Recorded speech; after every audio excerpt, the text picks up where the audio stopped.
ჩვენც ვიყავით გაკოტრების პირას და ეგ რომელ პერიოდს ყვები? აი, რო დაიწყო ომი დაახლოებით 1 წელიწადში, ხო, 2 წლის წინ. ან თქვენს დიდი წილი დაკარგეთ? ჩვენ ძალიან დიდი წილი დავუკარგეთ.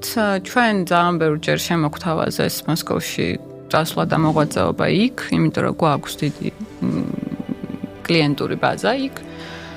მაგრამ ჩვენ ასევე ემოციური და არა ბიზნეს მაინდ გადაწყვეტილებების გამო უარი ვთქვით ამ ყველაფერზე და მოღვაწეობთ კვლავ აქ.